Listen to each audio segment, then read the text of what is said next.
Conจะmới là ôn giống như cua dương nhôm mà cô thế thế này nhưng mình còn tôn khứa nó cứ chân không lấy cho mới nhung to cay cùng pan hôn ra cùng cua về bán bà sự xem con bà đi chia sẻ bài chơi cùng cua cùng pan hôn to cay cùng con đời xa đã bong con dương con cầm mong giờ bài chơi bú còn té con trong ban cầm cua cùng pan hôn chẳng dương to cay ní pram hôn dương to ba lang pi hôn tiếp tục on pan hônហើយបងប្អូនឃើញស្នាដៃកូនខ្មែរនេះធ្វើឡើងបណ្ឌិតស្អាតតែម្ដងកូនឡើងនិយាយទៅអត់ខ្ចោះមកមិនឲ្យចាញ់បរទេសទេបើរឿងពីការធ្វើវិញហើយបងប្អូនយកចាំមើលតែបងប្អូនខ្ញុំយើងពោះយើងខ្ញុំបងប្អូនឃើញ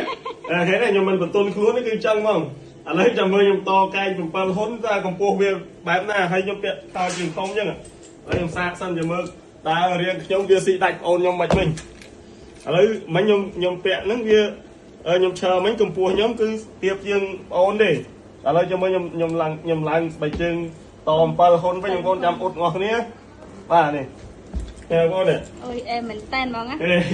មួយជាគឺថាអេមដែរទេបងប្អូនហើយស្បែកជើងនេះមើលទៅអត់ដឹងទេពាក់ទៅចេញរៀងផ្ទះមកឡើងសង្ហាហ្មងវាដោយសារតែខ្ញុំហ្នឹងវាសង្ហាស្រាប់ដែរទេបងប្អូនហ្នឹងទេបាទបងប្អូននេះគេណែស៊ីដាច់ប៉ាត់គេចឹងបងប្អូន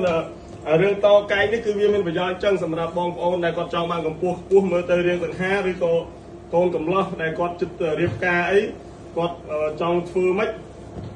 ឲ្យកម្ពស់លើសកូនកំមុំប្រវែងណាវែងណីបងប្អូនទៅឈើទៅកូនកំមុំមកហើយចាំ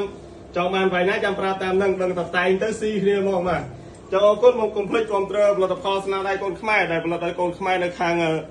ភូមិអូកណ្ដោខាងត្បូងឃុំដំរីពួនស្រុកស្វាយតើខេត្តពីរវែងបងប្អូនអាចមកផ្ទាល់បានយើងវាស់ជើងកាត់តម្រូវឲ្យចំប៉ែកតែម្ដងបាទកុំភ្លេច like share វីដេអូម្នាក់មួយបាទអរគុណច្រើនបាយបាយ